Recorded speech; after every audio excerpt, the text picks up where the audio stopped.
መጽሐፍ ቅዱሳችን ሁለተኛ ዜና ምዕራፍ 20 ከቁጥር 20 ቀጥሎ የነበረውን እግዚአብሔርን ቃል አብረን እንካፈላለን። ቃሉን ለማንበብ ምዕራፍ 20 ከቁጥር 21 እንደዚህ ይላልና በማግስቱ ጠዋት በማለዳ ተነስተው ወደ ተቆየ ምድረ በዳ ሄዱ። መንገድ እንደጀመሩ ኢዮሳፍጥ ቆመ፣ ይሁዳና የኢየሩሳሌም ሕዝብ ሆይ አድምጡኝ፣ በአምላካችሁ በእግዚአብሔር እመኑ ትጸኑማላችሁ፣ በነቢያትም እመኑ ይሳካላችሁማል አላቸው። ከሕዝቡም ጋር ተማክረው ከተማከረ በኋላ ከሰራዊት ፊት ቀድሞ በይሁዳ እግዚአብሔርን አመስግኑ፣ ፍቅሩ ለዘላለም ጸንቶ ይኖራልና እያሉ ለእግዚአብሔር የሚዘምሩ ስለ ቅድስናውም ክብር የሚያወድሱ ሰዎችን መደበ። መዘመርንና መወደስን እንደጀመሩ እግዚአብሔር ይሁዳን በወረሩ በአሞንና በሞዓብ በሴራ ተራራ ሰዎች ላይ ድብቅ ጦር አመጣባቸው፣ ተሸነፉ። የአሞንም የሞዓብም ሰዎች የሴራ ተራራ ሰዎች ለማጥፋትና ለመደመሰስ ተነሳሱባቸው። ከሴራም የመጡትን ሰዎች ከጠፋ በኋላ እርስ በራሳቸው ተጠፋፉ ይላል። ቀኝ እጆቻችሁ ከፍ አድርጉ። መንፈስ ቅዱስ በኃይል በዚህ ቃል እንድትገለጥ እጸልያለሁ። አሁን እንደ ቃል ይህን ቃል በሚሰሙ በሁሉ ላይ በኃይል እንዲገለጥ እጸልያለሁ። ምስጋናውንና ዜማውን በጀመሩ ጊዜ ይሁዳን ሊወጉ በመጡ በሴራ ተራራ ሰዎች ላይ ጦር ወደቀ እንደሚል ቀኝ እጆቻችሁን ከፍ አድርጉልኝ። ይህን ቃል በሚሰሙ ሁሉ ላይ በከበቧቸው ላይ፣ ባስጨነቋቸው ላይ፣ በተነሱባቸው ላይ፣ ባስፈራሯቸው ላይ አደገኛ ጦርነት ይነሳ። ከዚህ በላይ አንድ ሰው ጮሆ አሜን ይባል።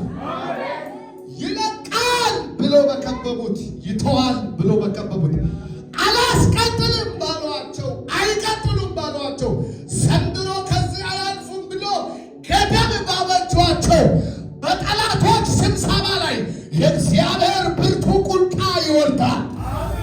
የእግዚአብሔር ብርቱ ቁጣ ይወርዳል።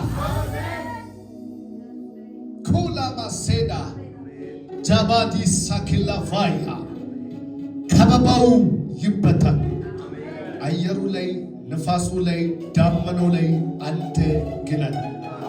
በሚሰሙ ሁሉ ታምራትን አድርግ። ኢን ጂሰስ ማይቲ አሜን። አጨብጭቡ ለጌታ ክብር። የማካፍላቸው የመጽሐፉ ክፍል ዜና ሁለተኛ ምዕራፍ 20 ላይ ያለው ሐሳብ ሲሆን አንደኛ ዜና እና ሁለተኛ ዜና አንድ ሲሆን በሰባ ሊቃውንት ዘመን ለማንበብ እና ለመረዳት እንዲመች መጽሐፍ ቅዱስ ከዕብራይስጥ ወደ ግሪክ በተቀየረ ጊዜ ተስተካክሎ ለንባብ እንዲቀርብ ተደርጎ ሁለት መጽሐፍ ሆኗል። ጻፊው ኢዝራ ነው። መጽሐፉን የጻፈው ከምርኮ ለተመለሱት ወይም ለቅሬቶች ለአይሁዳውያን ነው። የመጽሐፉ ዋናው ዓላማ ከኃጢአት ከጥፋት ከባቢሎን የተመለሰው ሕዝብ እግዚአብሔርን በመፍራትና በታማኝነት እንዲያመልክ እና ቤተ መቅደሱን እንዲሰራ የሚያደርግ ድንቅ መልእክት ያለበት ነው። የምስጋና ድል በምን ጥቂት አወራዋለሁ። የምን ድል? እስኪ ተናገሩ። የምን ድል? ወደ ቃሉ ከመውሰዴ በፊት ስለ ምስጋና ሶስት ነገር ነግሬ ልለፍ። አንደኛው ማመስገን ከጠላቶች እግዚአብሔርን ማመስገን ከጠላቶች ቁልፍ መደበቅ ነው። አልገባም? በህይወታቸው እግዚአብሔርን የሚያመሰግኑ ሰዎች ከጠላት ቁልፍን ይሰውራሉ። አሜን። ይኸውላችሁ ቢሞላ ባይሞላ ቢሳካ ባይሳካ ከበባው ሰልፉ ቢበዛ በህይወቱ እግዚአብሔርን ሳያማርር የሚያመሰግን ሰው ከጠላቶች ቁልፍ ይጠብቃል። አሜን ነው። ሁለተኛ የሚያመሰግን ወይም ማመስገን በህይወታችሁ የምስጋና ህይወት ሲኖራችሁ የምስጋና ላይፍ ሲኖራችሁ ሁለተኛ የሚሆነው ነገር ትልቅ የመከራ ኬላ ይናዳል። አሜን። ይኸውላችሁ በህይወታችሁ ዘር የማይፈታ ጉዳይ ቢኖር፣ ቤተሰብ የማይፈታ ጉዳይ ቢኖር፣ ማንም የማይፈታ ጉዳይ ቢኖር ላይፋችሁ ላይ ማመስገናችሁን ቀጥሉ። ካሞን ማመስገናችሁን ስትጀምሩ ማመስገናችሁን ስትቀጥሉ በህይወታችሁ ከባድ የሆነ ተራራ ይናዳል። ህይወታችሁ ከባድ ቻሌንጅ ውስጥ ከባድ ሰልፍ ውስጥ እግዚአብሔርን ማመስገንን ልመዱ። ኢየሱስ ጌታ ነው። ብዙ ሰዎች አይታችሁ ከሆነ ላይፋቸው ላይ እግዚአብሔር መዓት ነገር አድርጓቸው ትንሽ ነገር ሲያጡ ትንሽ ነገር ብቻ ስላልተሳካላቸው ማማረር ከአፋቸው የሚወጣ ከአንደበታቸው የሚወጣ ከኑሯቸው የሚወጣ የጭንቅ ቃል የፍርሃት ቃል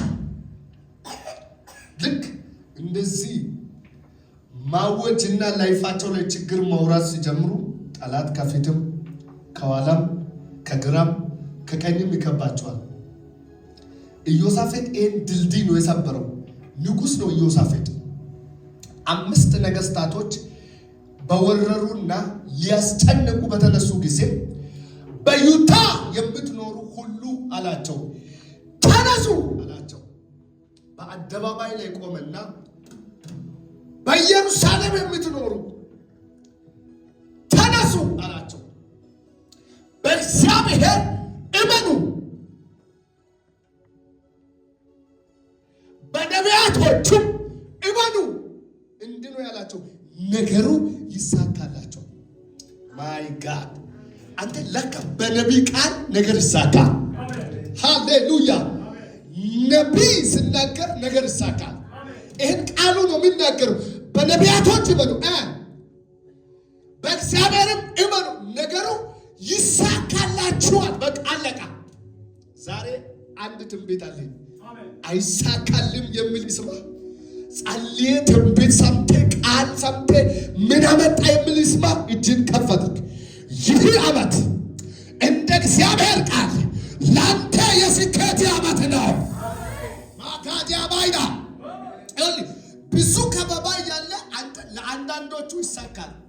ምክንያቱም ግንቡን የሚያፈርስ የእግዚአብሔር ቃል ካንተ ጋር ስላለ፣ አለቶችን የሚሰነጣጥቅ የእግዚአብሔር ቃል ስላለ፣ የከበበን የሚበትን የእግዚአብሔር ቃል ስላለ አይሳካም እያሉ ይሳካል። ሰይጣንስ መቀኝን ከፍ አድርግና ይሳካልኛል በምስኪ ድገሙና ይሳካልኛል በለው። ኢዮሳፌጥ ብድግ አለ። ወደ አንድ ጦርነት እንጀምራለን እና መሳሪያውን እናስቀምጠዋለን፣ አፈሙዙን እናስቀምጠው እና እኛ የለመድነውን ጦርነት እናስቀምጥና በቃሉ ጦርነት እንዘምተው። ታደስ ምስጋና የያዛችሁ ሰዎች ተሰለፉ። ዜማ የያዛችሁ ሰዎች ተሰለፉ።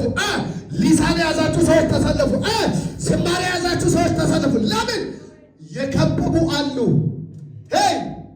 ሊያስጨነቁን የወጡ አሉ። ታደስ እንሰለፋለን። ሁሉም በአንድነት ተሰልፎ እግዚአብሔርን ማመስገን ሲጀምሩ እዛ ሰፈር ላይ አደገኛ ጦርነት ሆነዋል። ለአንድ ሰው አልገባም። ጓዳ ላይ ብቻዬን ሆነ ምንም ሳይሞላ ጌታ ሆይ ተመስገን ስትል አያቴ ላይ ሰነጠለው፣ አባቴ ላይ ሰነጠለው። ዘንድሮ አንተ ጋር ደርሶ ሊያስጨንቅ የመጣው በያዘው መሳሪያ ይቆራረጣል። ማን ነው ለቀቅ አድርጎ ጮሆ አሜን ያለው? ይሄን ቃል የምትሰሙ በዓለም ዙሪያ ይሄን ቃል የምትከታተሉ እተነብባችኋለሁ። እያመሰገናችሁ ግንቡ ይናዳል። እያመሰገናችሁ የተዘጋባችሁ ሁሉ ይከፈታል። እያመሰገናችሁ ከበባው ይወድቃል። ማመስገን፣ ሃሌሉያ ማመስገን። ኢዮሳፍጥ ንጉሥ ሆኖ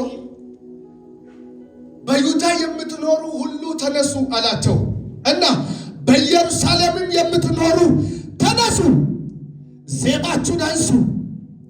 በሕይወታችሁ ከባድ ሰልፍ ከከበበ በጣም እጅግ ከአእምሮና ከአቅም በላይ የሆነ ከበባ ከመጣ ያንን ሰልፍ አቁሞ አንተ መዋጋት ስለማትችል በዛ በተዘጋው ደጅ ላይ ማመስገንን ጀምር።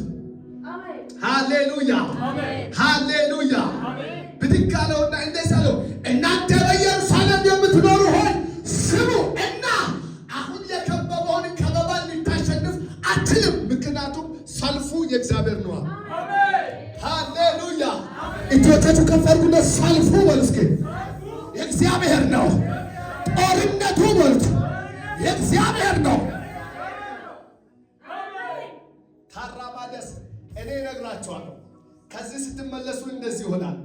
20 ዓመት ለፍቶ ስትራቴጂ አውጥቶ 30 ዓመት ለፍቶ ስትራቴጂ አውጥቶ ከአባቲ ወደ አንተ ከአንተ ወደ ልጆች የታቀዱ ሜዳዎቹን የያዙ የተኛውም አይነት ከበባ የተነብይባለሁ ከዚህ ስትመለስ ይሸነፋል።